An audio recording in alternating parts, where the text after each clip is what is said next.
blockchain itu satu sistem yang membantu orang bekerja sama satu sama lain tanpa ada sentralisasi.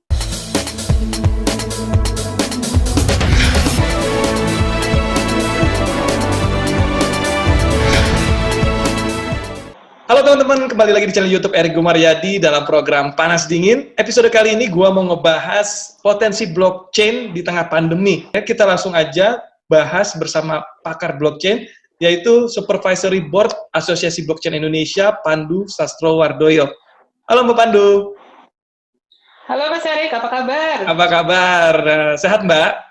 Baik. Sehat. Lagi sibuk apa nih? Terus. Di rumah terus, ya. Lagi sibuk apa nih Mbak belakangan ini? Tambah sibuk nih. Tambah sibuk ya, good. Jadi Iya. banyak hal.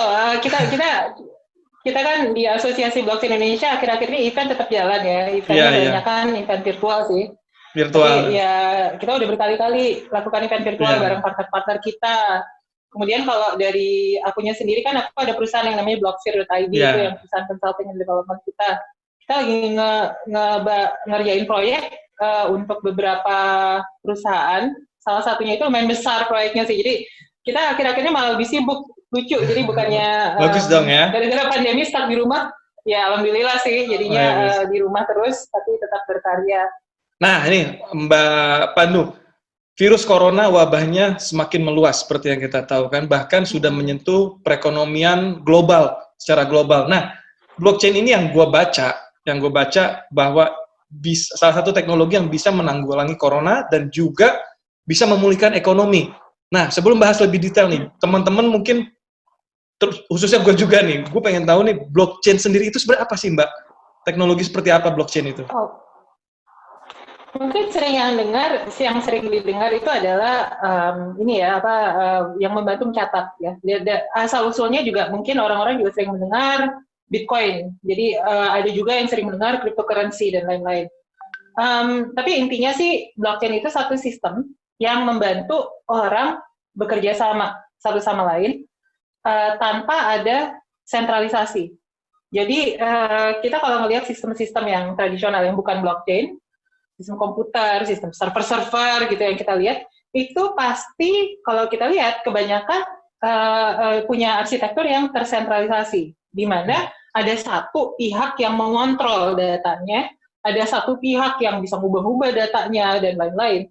Itu yang akhirnya suka jadi masalah, karena kalau disentralisasi seperti itu, nanti kalau misalnya datanya diambil sama orang bagaimana? Kalau misalnya datanya diambil sama yang punya sistem bagaimana? Yeah. Jadi kita kalau misalnya mau menjelaskan blockchain sih, paling mudahnya adalah ini adalah sistem yang tidak butuh sentralisasi. Ini adalah sebuah sistem yang semua pihak dalam sistem tersebut bisa benar-benar sejajar dan sama. Kita bisa buat sebuah sistem blockchain itu dengan beberapa teknologi. Dasar teknologinya itu sebenarnya ada 4, Mas. Yang satu, teknologi peer-to-peer. Saya sering mungkin dengar peer-to-peer ya. Peer-to-peer itu berarti semuanya adalah peer. Nggak ada yang jadi central, nggak ada yang jadi servernya, tapi semuanya akan menjadi peer-nya atau node-nya. Yang kedua adalah encryption, basically. Encryption yang menjadi lifeblood-nya lah, yang jadi darahnya si blockchain tersebut. Kalau nggak ada encryption yang bagus, blockchain juga nggak bakalan jalan. Selanjutnya itu sistem database. Basically, ini sebenarnya adalah cara baru untuk menyimpan data tentunya. Jadi kita masukkan ke dalam, we lump it in within database, walaupun sebenarnya nggak 100% sama dengan database. Nomor 4 itu adalah konsensus. Nah, konsensus itu kalau misalnya bisa diibaratkan, itu kayak demokrasi lah. Kalau demokrasi kita itu kan, kalau manusia ingin membuat keputusan bersama, mereka voting atau musyawarah, itu adalah teknik-teknik demokrasi. Nah, konsensus itu demokrasi untuk mesin. Untuk semua node blockchain yang bekerja sama ini, yang menjadi satu, mencoba membuat keputusan, apakah keputusannya itu adalah approve transaksi, apakah keputusannya itu adalah mengkonfirm data ini adalah data yang benar. Itu dilakukan secara konsensus atau secara musyawarah antara tiap-tiap node tersebut. Jadi kalau kita lihat, 4 teknologi itu yang membuat jadi satu menjadi blockchain. Nah, kriterianya sama karakteristiknya dari sebuah sistem blockchain itu kita nggak butuh satu server besar di tengah. Server besar di tengah bisa digantikan menjadi server-server yang mungkin lebih kecil, yang bisa disebar ke banyak pihak. Nah, ini akhirnya jadi sangat penting kalau misalnya kita bicara solusi-solusi yang antar bisnis. Seperti Mas tahu kan, semua bisnis tuh sekarang digital lah ya. Walaupun bisnisnya bukan digital, mengarah ke digital. Pasti akan mengarah ke digital juga.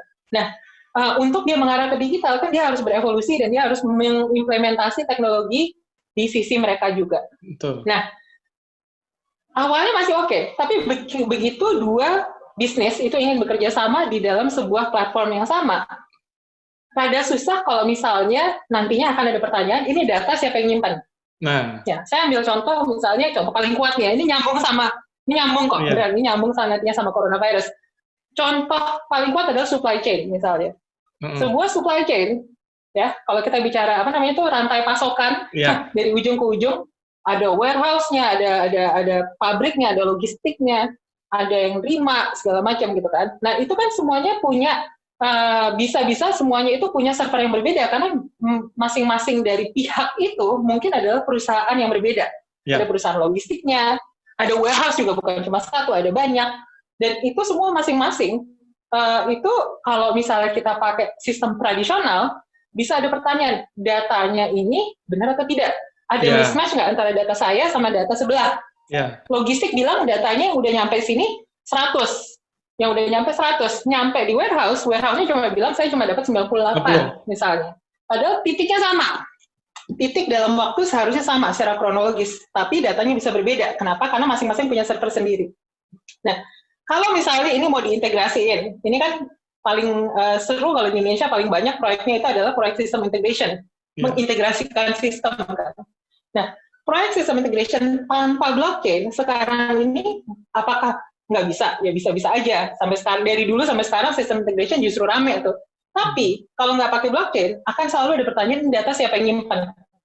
Server gua udah gede nih, saya udah punya server paling besar nih di sini gitu. Dari semua warehouse di sini gedean paling gede punya saya. Ngapain saya pakai sistem dia? Saya pakai sistem saya aja deh gitu. Nah, kalau pakai blockchain, kita nggak perlu milih, kita nggak perlu pilih pihak ketiga untuk megang semua datanya. Kita juga nggak perlu milih salah satu dari pihak yang bekerja sama untuk jadi pemilik datanya. Sedangkan kalau pakai blockchain, kita bisa make sure bahwa datanya itu disimpan di semuanya, tapi dijaga supaya tidak ada yang bisa mengubah datanya. Nah, contoh paling awam dan paling serunya sih, aku kan sering arisan.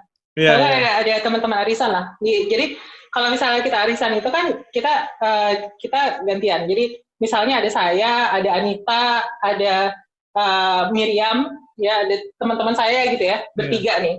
Nah, yang pertama menang Anita. Nah, habis itu yang menang Miriam. Nah, kalau misalnya nanti setelah itu yang menang Anita lagi, kan nggak mungkin, kan nggak bisa, kan gantian kan, biasanya digilir ya. Itu yang bilang bahwa Anita itu nggak bisa menang lagi siapa? Grupnya kan, grup secara konsensus bilang, hey, Anita lu udah nggak boleh menang lagi, kemarin lu udah menang, masa lu menang lagi sih? Gilirannya Pandu nih yang menang gitu. Nah, giliran.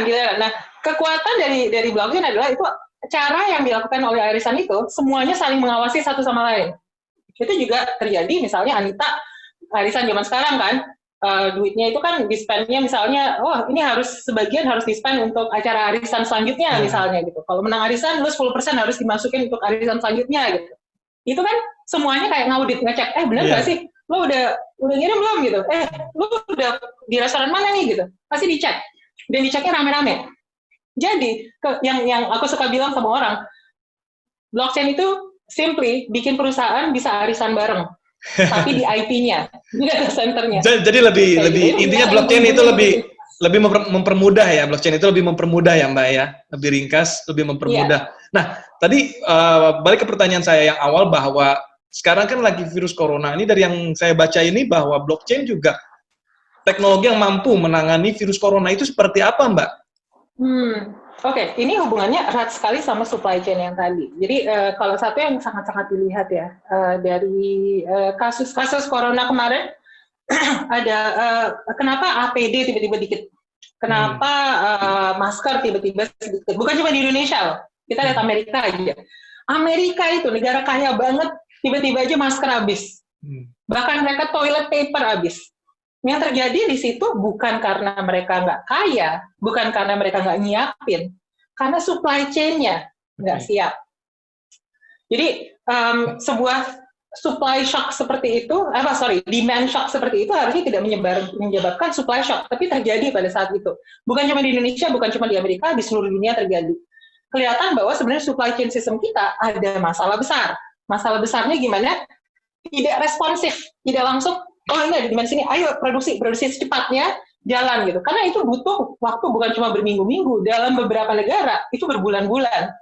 Bahkan di Indonesia saya nggak tahu ya, mungkin sekarang udah membaik, tapi waktu awal parah sekali waktu itu, kita tidak bisa mendapatkan APD gitu. Untungnya banyak yang menyumbang gitu akhirnya, tapi ya kita nggak ke arah sana lah ya, tapi dari arah teknologinya aja. Supply chain hanya bisa diperbaiki kalau misalnya semua pihak dalam supply chain bisa saling percaya, Mas. Nah, karena sekarang ini banyak produsen, banyak logistik juga, banyak warehousing juga, dan lain-lain. Banyak produsen juga banyak standar yang mereka ikuti. Sekarang ada standar WHO, standar CDC sedikit beda sama standar WHO misalnya. Itu aja udah banyak hal yang harus distandarisasi ulang. Nah, untuk sebuah supply chain itu cepat respon ke situ, blockchain bisa sangat membantu. Satu, seperti Mas tadi bilang, mempermudah. Mempermudah apa? Mempermudah kerjasamanya. Kerjasama antara pihak-pihak di dalam supply chain tersebut. Nah, kedua, dari yang mempermudah itu ada transparansi. Kita kalau bicara transparansi, sekarang kita baru bicara mengenai, oh ini maskernya diambil atau enggak. Kita kan baru sadar sekarang nih, masker itu rupanya berharga. Ya kan? Sampai ada nimbun segala macam. Itu kan isu supply chain juga. Iya. Kalau nggak ada transparansi, kita nggak tahu itu nyampe mana, ini ditimbun di mana gitu. Jadi itu yang sebenarnya juga jadi perhatian.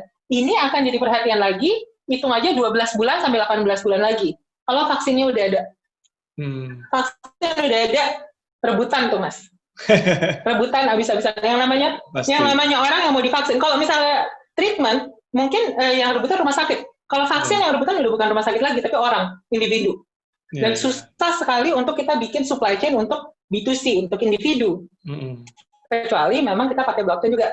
Selanjutnya, itu bagian supply chain. Yang bagian keduanya, yang bagian tadi udah 2 ya.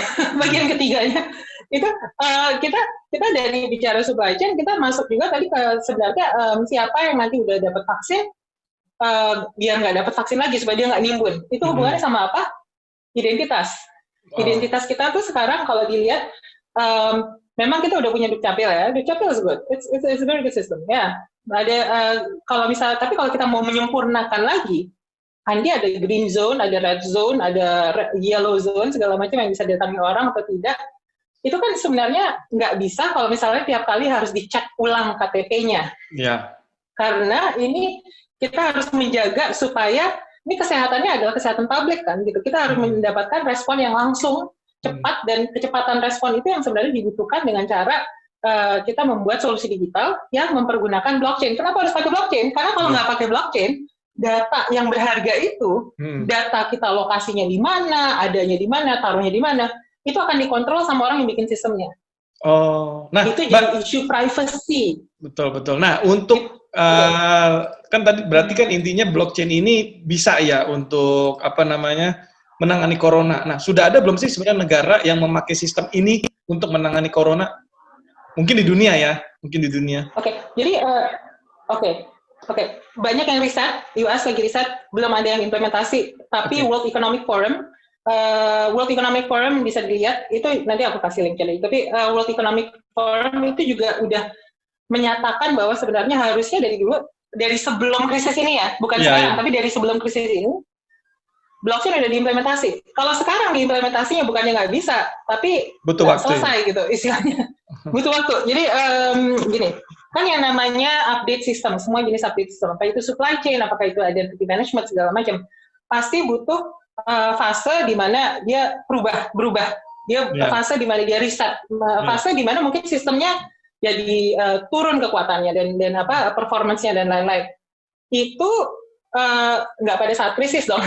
Itu harus pada saat kita dalam keadaan udah membaik lagi. Jadi memang sekarang krisisnya sudah mulai membaik ya. Jadi kalau saya lihat ya, at least di dunia ya. Kalau di Indonesia saya nggak komentar, tapi kalau di dunia kayaknya udah lumayan. Saya nggak tahu akan ada second wave atau tidak, karena saya juga bukan dokter. Kalau ada, mungkin saya salah bahwa ini mungkin krisisnya juga belum akhir juga.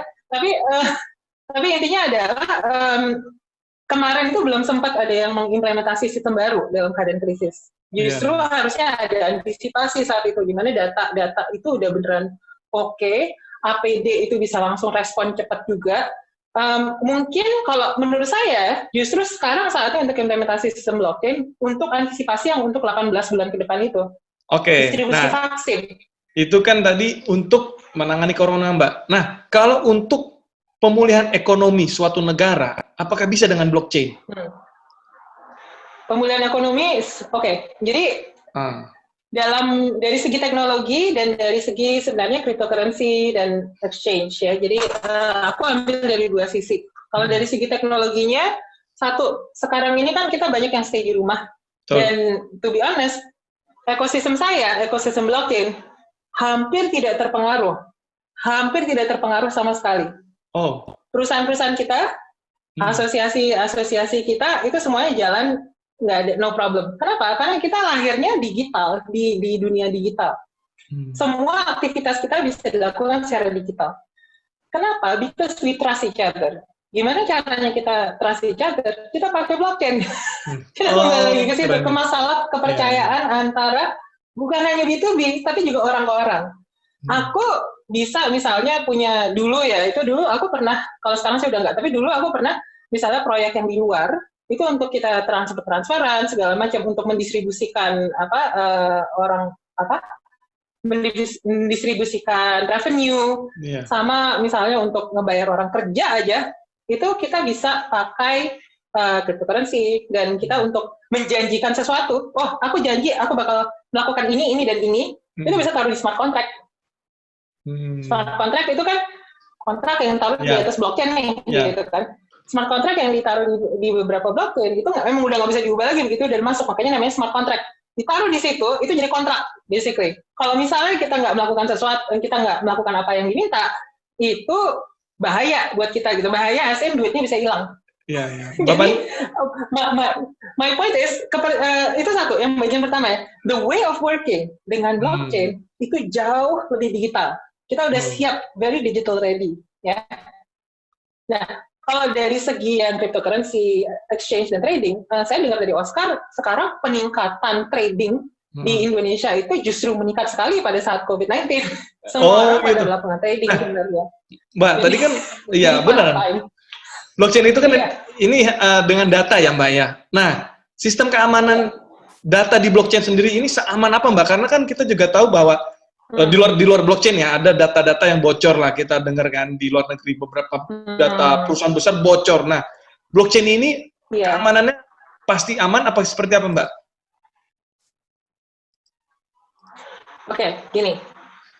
Saya cuma bisa bilang a well-designed blockchain will be safe. A well-designed blockchain. Jadi kalau desainnya salah, nggak aman juga. Gini. Jadi aku nggak bilang gini. Jadi aku nggak bilang bahwa blockchain itu sempurna. Sama sekali nggak sempurna. Karena sekarang bisa dibilang semuanya kan namanya juga teknologi ya. Semuanya dikembangkan, diteruskan dan lain-lain. Tapi saya bisa bilang bahwa kalau misalnya kita ada dua solusi yang ekuivalen. Yang satu solusinya nggak pakai blockchain, yang satu lagi solusinya pakai blockchain. Dua-duanya didesain dengan benar. Jadi well design. Yang blockchain akan lebih safe. Kenapa seperti itu? Karena yang ngamanin bukan cuma satu, yang ngamanin banyak. Jadi kalau Mas mikir-mikir nih ceritanya nih, cerita lucu-lucuannya deh. Ada masa, tunggu. Ya, kita kan suka mikir untuk security itu hacker, orang attack sistem kita, nyerang sistem perusahaan kita dari luar. Tapi selain hacker ada lagi loh orang-orang yang berbahaya. Gitu. Dan itu bukan hacker. Itu bukan hacker yang dari luar. Tapi ini hacker yang dari dalam.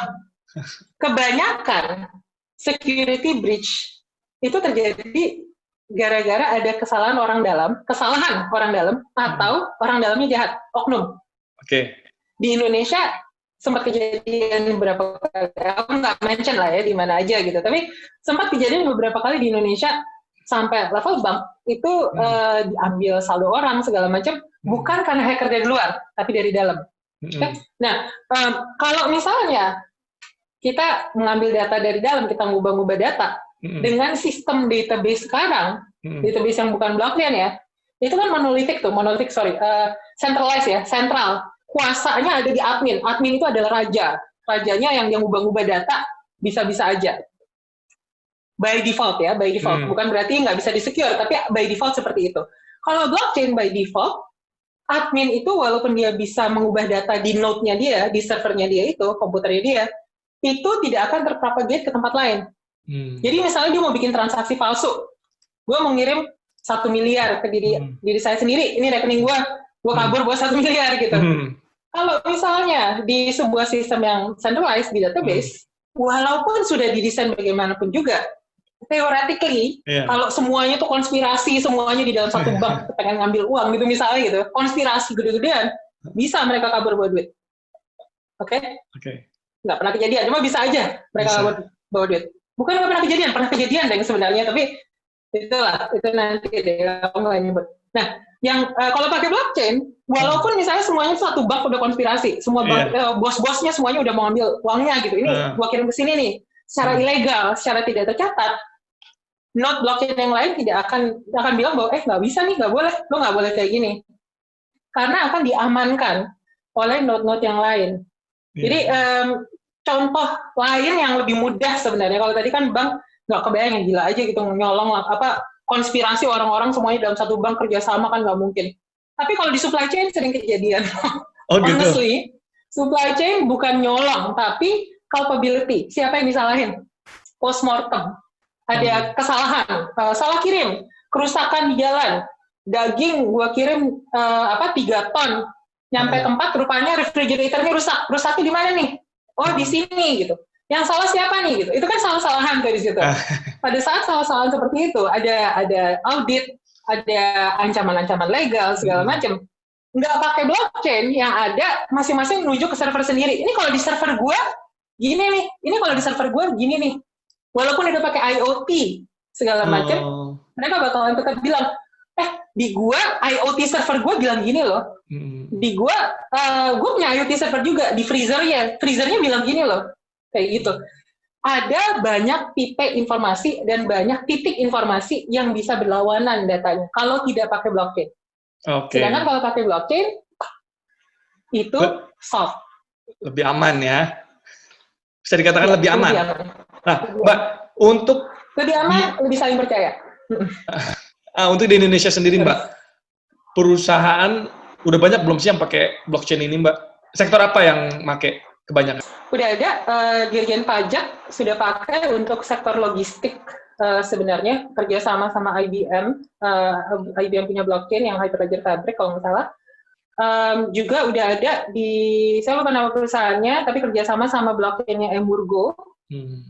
Itu dia bikin blockchain untuk supply chain kopi. Ada beberapa lagi yang lain yang sudah mencoba, banyak bank yang mencoba blockchain juga. Kan atau udah masuk production atau belum, tapi hampir semua bank itu sekarang lagi on the way sih, proyek-proyek blockchain-nya. Nah, untuk infrastrukturnya sendiri, Mbak, blockchain itu infrastruktur yang diperlukan, itu apa aja sih, Mbak, sebenarnya? Kalau untuk komponen-komponennya sama infrastrukturnya, it's as simple as a server. Jadi kita tetap butuh server di yang namanya blockchain, tapi bukan server sentral.